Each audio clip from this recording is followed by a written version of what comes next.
Hello friends, welcome to our channel YTH India.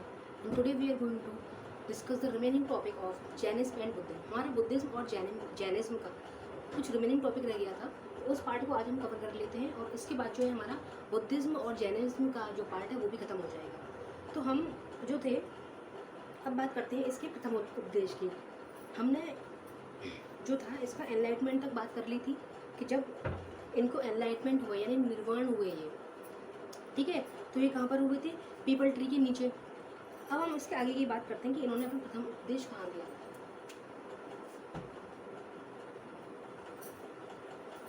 तो इनका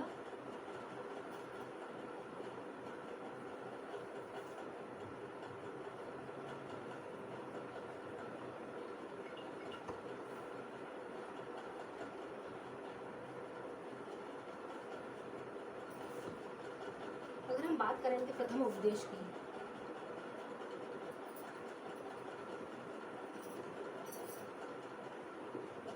तो ये जो है आपका सारनाथ यूपी में हुआ है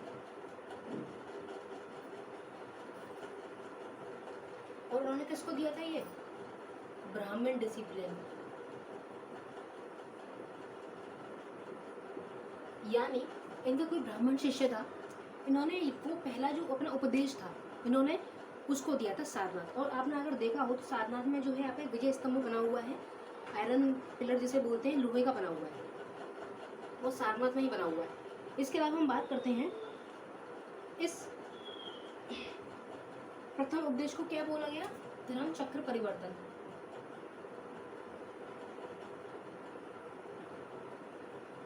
धर्म चक्र परिवर्तन, ये जो आपका प्रथम उपदेश है। इसके अलावा बात करते हैं इस धर्म चक्र परिवर्तन से इन्होंने बुद्धिस्ट काउंसिल की स्थापना करी।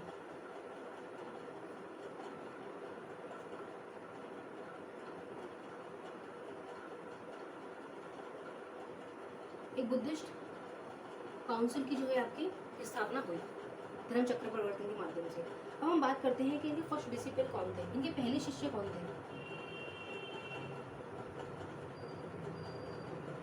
इनके फर्स्ट शिष्य थे तपस्सु एंड भल्लुक। तपस्सु और भल्लुक इनके पहले शिष्य थे। इनकी पहली फीमेल शिष्य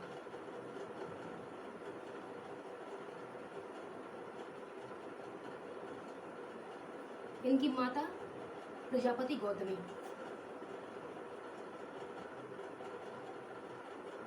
जो इनकी मौसी थी, जैसा कि मैंने आपको बताया था इनकी पहली फीमेल शिष्य थी ये।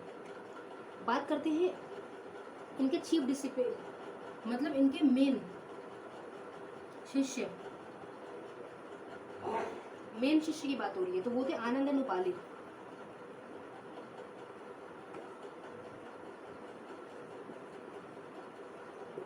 आनंद और उपाली इनके चीफ डिसिपल थे, इनके मेन शिष्य।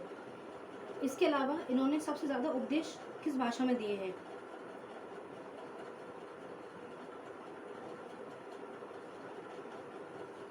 ठीक है, मोस्ट उपदेश, सबसे ज्यादा इन्होंने जो उपदेश दिए हैं वो किस में दिए हैं? तो ये इन्होंने श्रावस्ती में दिए हैं, जो कि यूपी में है, इन पाली लैंग्वेज, पाली भाषा में। पाली भाषा में इन्होंने अपने उपदेश जो दिए हैं। इसीलिए अगर आप कभी भी देखें तो हमें कुछ इंस्क्रिप्शंस वगैरह मिलती हैं, कुछ किताबें मिलती हैं, तो उसमें बाकायदा पाली भाषा का इस्तेमाल हुआ पड़ा है। ठीक है, तो इनके मोस्ट जो बुद्धिज्म के जो इनके उपदेश थे वो पाली भाषा में ही हुए हैं। तो ये अपने आप में ही इंपॉर्टेंट लैंग्वेज है कि जहाँ कहीं भी पाली का इस्तेमाल हो, पाली भाषा का इस्तेमाल हो, तो उसका कनेक्शन कहीं ना कहीं बुद्धिज्म से ही है आपका। इसके अलावा बाकी बातें हम इसमें आगे करते हैं। अब हम बढ़ते हैं जैनिज्म की तरफ। तो देखिए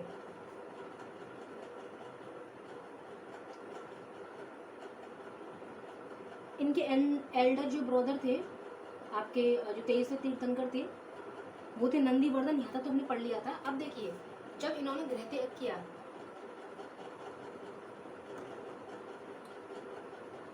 जैनिज्म में जब 23वें तीर्थंकर थे या 24वें तीर्थंकर थे महावीर, उन्होंने जब गृह त्याग किया अपना, ठीक है।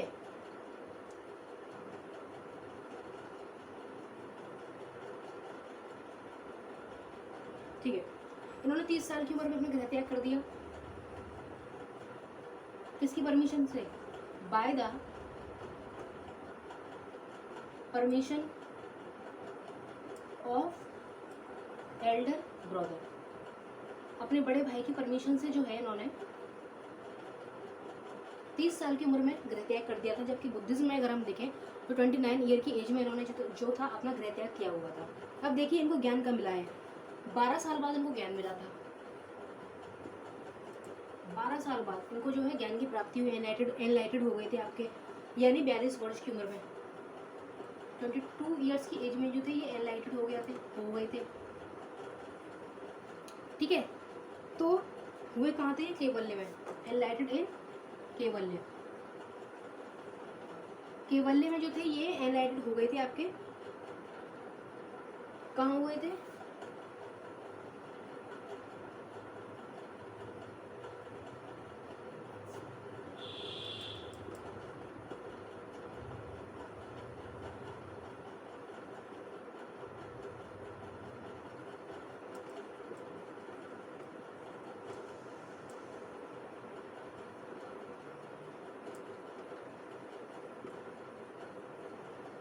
ठीक है, जुम्बिकाग्रम ऋजुपालिका में साल के वृक्ष के नीचे, साल का जो पेड़ होता है उस वृक्ष के नीचे जो था इन्होंने अपनी तपस्या करी थी। साल ट्री के नीचे, वहाँ जो था इनको एनलाइटमेंट यानी ज्ञान की प्राप्ति हुई थी। बात करते हैं उसके बाद इनको केवलन कहा जाने लगा। जब इनको ज्ञान की प्राप्ति हो गई तो देन ही वॉज कॉल्ड केवलन। उसके बाद जो है इनको केवलन कहा जाने लगा, क्योंकि ये केवल्य में जो था इनको ज्ञान की प्राप्ति हुई थी। उसके बाद पहले हमने उस सेशन में बताया था कि इनके फर्स्ट डिसिपल कौन थे, इनके प्रथम शिष्य कौन थे, तो वो इनके दामाद थे। पिछले सेशन को अगर आप याद करें, जमाली, ये इनके दामाद थे जिनका विवाह इन्होंने जो आपके फाउंडर थे जैनिज्म के, उनकी बेटी से शादी करी थी, तो ये दामाद थे, इनके सन इन लॉ थे। ठीक है, आगे बढ़ते हैं हम। होप सो इतना समझ में आ गया होगा। प्रथम उपदेश सारनाथ यूपी में हुआ है। इसको धर्म चक्र परिवर्तन कहा जाता है और बुद्धिस्ट काउंसिल की स्थापना हुई। पहले जो डिसिपल थे इनके तपस्वी बल्लुक थे। फीमेल डिसिपल इनकी प्रजापति गौतमी थी, इनकी स्टेप मदर, क्योंकि इनकी रियल मदर तो महामाया थी, पता ही होगा, जो इनको जन्म देने के 7 दिन बाद ही गौतम बुद्ध को उनका देहांत हो गया था। चीफ डिसिपल जो थी इनकी थे आनंद और उपाली। ये एक नाम नहीं, अलग अलग नाम है, कॉमा लगा लीजिए। ठीक है, आनंद और उपाली। और सबसे ज़्यादा जो इनके उपदेश दिए गए हैं वो श्रावस्ती यूपी में दिए गए हैं, वो भी पाली भाषा में दिए गए। तो पाली का कनेक्शन हमेशा बुद्धिस्ट से रहेगा। इसके अलावा यहाँ देखते हैं इन्होंने भी गृह त्याग किया 30 साल की उम्र में अपने बड़े भाई से परमिशन लेके। 12 साल बाद इनको ज्ञान की प्राप्ति होती है, यानी 42 साल की उम्र में। और इनको ज्ञान मिलता था केवल्य में, इसीलिए इनको बाद में जो थे आपका केवलन भी कहा जाने लगा। कहाँ था वो सन? जुम्बिकाग्रम ऋजुपालिका, साल वृक्ष के नीचे। कभी कभी क्वेश्चन आ जाता है किस वृक्ष के नीचे ज्ञान प्राप्त हुआ, ये कहाँ पैदा हुए। ठीक है, ये मेन चीज़ें हमने डिस्कस कर लिए, किस जगह पर इनको ज्ञान प्राप्त हुआ।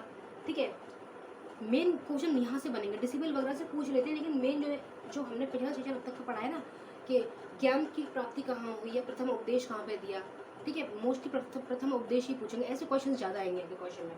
ठीक है, तो ये हमने पढ़ लिया। और ऐसे क्वेश्चन नहीं आएंगे कि फर्स्ट डिसिपल थे तो जमाली कौन थे, सन इन लॉ थे, ये पर्सनल क्वेश्चन नहीं पूछे आपने, लेकिन फिर भी बेसिक नॉलेज के लिए बता दिया है। आगे बढ़ते हैं हम इसमें।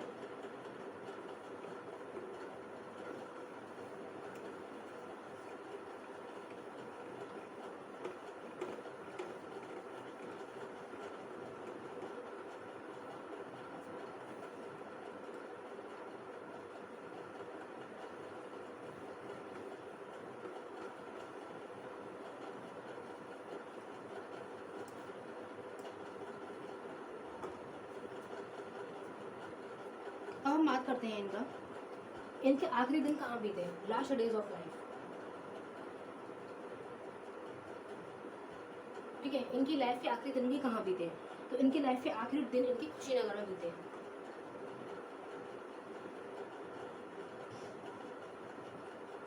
कुशीनगर में इनकी लाइफ के आखिरी दिन जो है इनके बीते हैं। इसके अलावा बात करते हैं इन्होंने लास्ट उपदेश कहाँ दिया अपना। तो वो इन्होंने दिया है सुबच्चा। सुबच्चा में जो है इन्होंने आखिरी उपदेश अपना दिया है और अपना आखिरी समय इन्होंने कुशीनगर में बताया है। इतनी बात कंफर्म होगी, आगे बढ़ते हैं। इसके अलावा हम बात करते हैं कि इनकी डेथ कैसे हुई थी। तो एक चुंद लाहौर था, चुंद लोहार, उन्होंने बुद्ध को पोर्क खिला दिया था। पोर्क समझ से सूअर का मांस।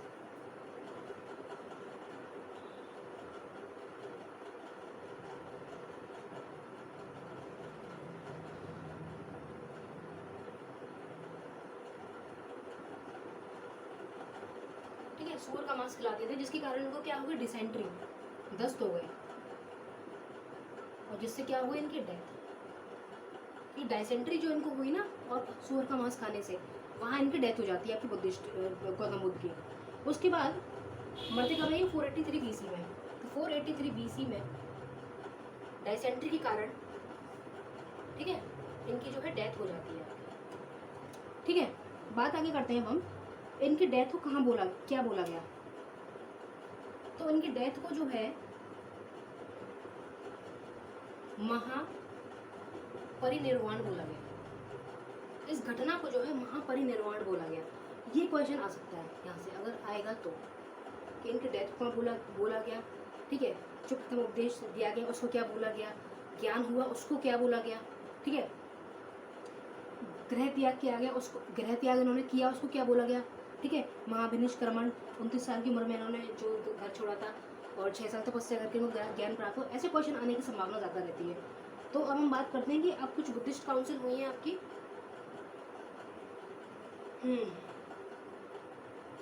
तो बुद्धिस्ट काउंसिल के लिए हम इसको जो है मिटाना पड़ेगा। बुद्धिस्ट काउंसिल को भी थोड़ी देर में डिस्कस करते हैं हम लोग। तो पहले जैनिज्म की तरफ बढ़ लेते हैं, क्योंकि 4 बुद्धिस्ट काउंसिल है, वो यहाँ पे आ नहीं पाएंगे, अभी पढ़ते हैं इसको भी।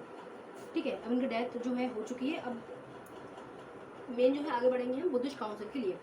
तो इनकी बात कर लेते हैं। अब देखिए, इनकी प्रथम महिला शिष्य जो थी जैनिज्म में, फर्स्ट फीमेल जो इनकी डिसिपल थी, ठीक है, उनका नाम क्या है, वो है चंदना।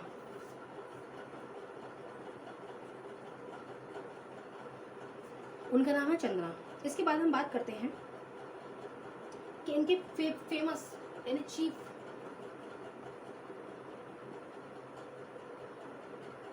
इनके चीफ डिसिपल कौन है। तो जो इनके चीफ डिसिपल हैं वो हैं स्थूलभद्र। ये दोनों काफी इंपॉर्टेंट है।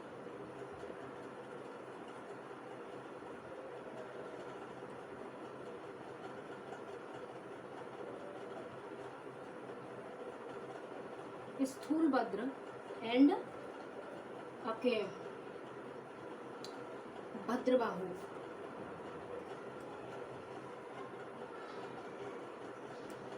स्थूलभद्र और भद्रबाहु जो है आपके, इनके 2 चीफ डिसिप्लिन, इनका काम आगे इंपॉर्टेंट होने वाला है, क्योंकि इन्हीं 2 शिष्यों के आधार पर जैनिज्म जो है आपका 2 हिस्सों में डिवाइड हो जाएगा। इसी तरह आपका बुद्धिज्म भी जो है 2 भागों में डिवाइड होगा। ठीक है, तो अब हम बात करते हैं, इनके कुल 11 शिष्य थे, 11 इनके शिष्य थे, जिनका काम क्या था, स्प्रेड जैनिज्म, जैनिज्म का प्रचार करना। ठीक है, स्प्रेड जैनिज्म, बट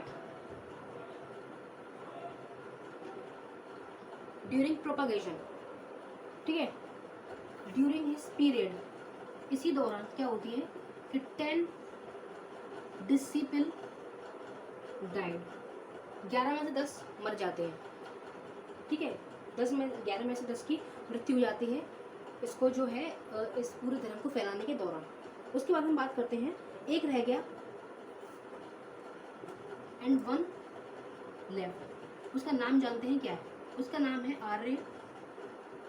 जो आपका एक शिष्य जो रह गया उसका नाम है आर्य सुधर्मन।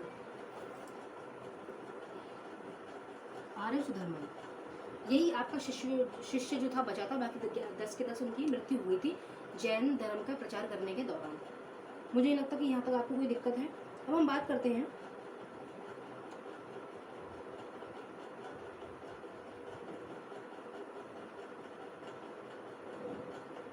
महावीर स्वामी की मृत्यु कब हुई। 486 BC में पावपुरी 486 BC पावपुरी में जहाँ पर जैन काउंसिल थी,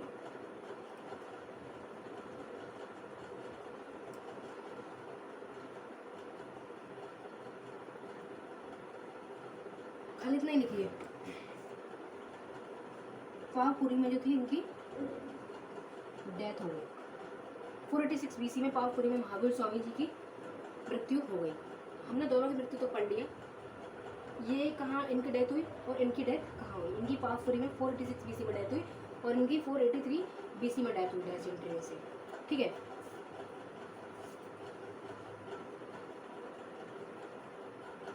तब हम बात करते हैं, आगे बढ़ते हैं। बुद्धिस्ट काउंसिल और जैन काउंसिल अब हमें दोनों पढ़नी है। ठीक है, और साथ में ये भी देखना है कि धर्म दो भागों में डिवाइड कैसे हुआ है। ये धर्म दोनों ही धर्म दो भागों में डिवाइड है, तो हम ये भी पढ़ेंगे किस काउंसिल के दौरान किसकी वजह से धर्म जो है डिवाइड हुआ है दो भागों में। आगे बढ़ते हैं।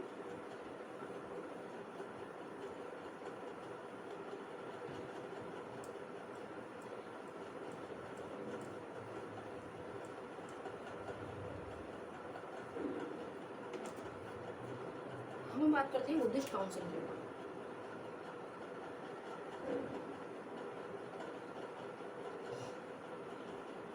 यहाँ बात करेंगे हम जैनिज्म काउंसिल, कहाँ कहाँ जो थे इनके उपदेश जो है दिए गए। Jainism council, Buddhist council. देखिए, फर्स्ट बुद्धिस्ट काउंसिल हुई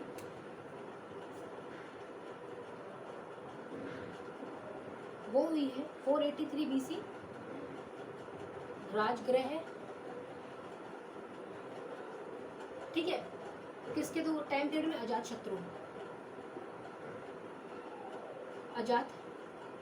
शत्रु जो था उस समय राजा था। किस डायनेस्टी का था ये? हर्यक डायनेस्टी का था। अजात शत्रु किस डायनेस्टी का राजा था आपका? हर्यक डायनेस्टी। ठीक है, ये तो फर्स्ट काउंसिल हो गई आपकी। बात करते हैं सेकंड काउंसिल की। सेकंड काउंसिल जो हुई है आपकी वो 251 BC में हुई है और 383 BC में हुई है आपकी। ये कहाँ पर हुई है? ये हुई है वैशाली।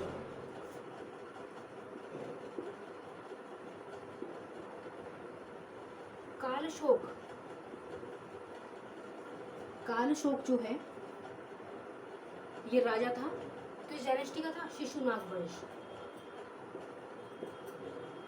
शिशुनाग वंश का ये राजा था कालशोक। पहली सभा अजातशत्रु के टाइम में भी ये हर्यक डायनेस्टी का था और दूसरा शिशुनाग वंश का था आपका कालशोक। थर्ड काउंसिल जो हुई है आपकी वो आपकी हुई है 251 BC अशोक के टाइम में। अशोक का वंश यानी मौर्य वंश, अशोक यानी मौर्य वंश। ठीक है,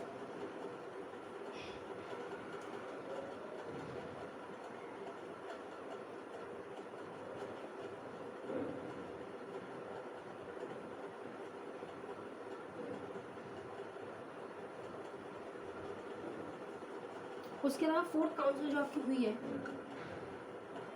वो 78 BC में हुई है और वो हुई है आपकी कश्मीर में। इसलिए कश्मीर जो है भारत का एक इम्पोर्टेंट हिस्सा है। वहाँ पे कई सारे धर्म वेद ग्रंथ जो है आपके कश्मीर में ही लिखे गए हैं, इसलिए कश्मीर हमारे देश का काफ़ी इम्पोर्टेंट हिस्सा है। तो कश्मीर में हुई है और किसका शासन था उस समय? कनिष्क का और ये कृषाण वंश से था। कृषाण वंश से जो आपका जो कनिष्क जो था और आपका जो बुद्धिस्ट धर्म है। ठीक है, इसकी बात हम कर लेंगे। अभी पहले अपने काउंसिल्स देख ली, इसकी बात और कर लेते हैं हम आपकी। फर्स्ट काउंसिल कहाँ हुई है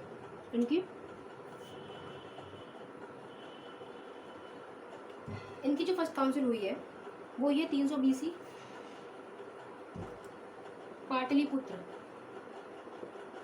आज के टाइम का पटना, पटना का पुराना नाम पाटलिपुत्र ही है, पटना में हुई है। और उस समय राजा कौन था? चंद्रगुप्त मौर्य। चंद्रगुप्त मौर्य के शासन काल में पाटलिपुत्र में जैनिज्म की पहली काउंसिल हुई है। उसके बाद सेकंड की बात करते हैं, सेकंड काउंसिल इनकी कहाँ हुई है? तो जो सेकंड काउंसिल है इनकी वो हुई है 513 में, 513 BC वल्लभी में, 513 BC वल्लभी में हुई है इनकी दूसरी काउंसिल। और उस टाइम का रूलर गिवन नहीं है इसमें। इसके अलावा टीचिंग ऑफ जैन है वो स्क्रिप्टेड है।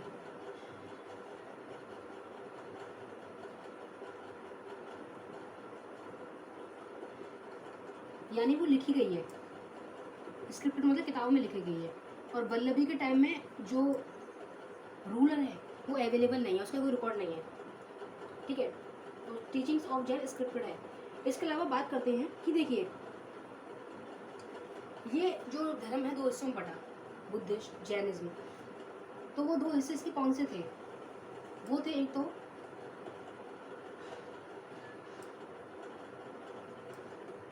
श्वेतांबरास और एक थे आपके दिगंबरास। श्वेतांबर और दिगंबरस में जैनिज्म धर्म जो है दो हिस्सों में आपका डिवाइडेड है। जो आपके श्वेतांबर वाले हैं ये स्थूल भद्र के फॉलोवर हैं, ये स्थूल भद्र की शिक्षाओं को ज़्यादा मानते हैं। इसमें भी एक चक्कर है, ठीक है, कि कुछ लोग बड़े ही ऑर्थोडॉक्स तरीके से मानते हैं, इसका मतलब बिल्कुल पुरानी परंपराओं को ही फॉलो करना। और कुछ जो है थोड़े लिबरल स्वभाव के हैं, मतलब ज़्यादा कठिन परंपराओं को फॉलो नहीं करना लेकिन अपने धर्म का पालन करना। तो इसीलिए दो हिस्सों में डिवाइड होगा। तो श्वेतांबरास जो है वो स्थूल भद्र के फॉलोवर हैं और जो दिगंबरस जो हैं आपके वो भद्रबाहु के फॉलोवर हैं। हालांकि हमें इतनी डिटेल में नहीं जाना, ठीक है, कि इन दोनों में से कट्टर कौन है और कौन कट्टर नहीं है। लेकिन हाँ, जो ये डिवाइडेशन हुआ है इसी बेस पर हुआ है कि एक सेक्ट जो है इसमें वो कट्टर है और एक सेक्ट कट्टर नहीं है। लेकिन क्वेश्चन कभी भी ये नहीं आता है, आ सकता है तो ये आ सकता है कि श्वेतांबरस वाले किसके फॉलोवर हैं, दिगंबरस वाले किसके फॉलोवर हैं। ये दोनों ही इंपॉर्टेंट शिष्य रहे हैं आपके महावीर स्वामी जी के। इसी तरह हम बात करते हैं आपके बुद्धिस्ट काउंसिल की। तो जो बुद्ध धर्म भी जो है आपका वो भी दो हिस्सों में टूटा,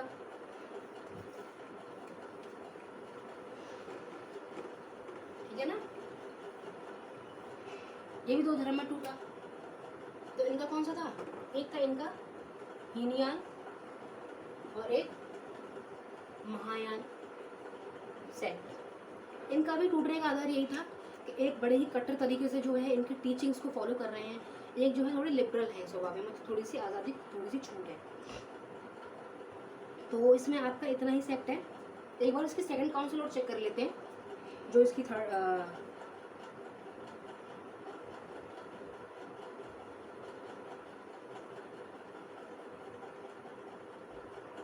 ठीक है।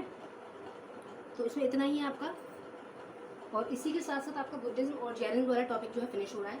Hope you have enjoyed the session. ये टॉपिक काफ़ी अच्छे से करा दिए गए, क्वेश्चंस इसके आ जाते हैं। एंशिएंट हिस्ट्री की अगर हम बात करें, एक दो टॉपिक और रह गया है, इसी के साथ आपकी अगर हम सुपर टेट लेवल से देखें तो एंशिएंट हिस्ट्री का टॉपिक आपका खत्म हो जाएगा, ठीक है। So prepare well for your exam. Hope you enjoyed the session. Thank you very much.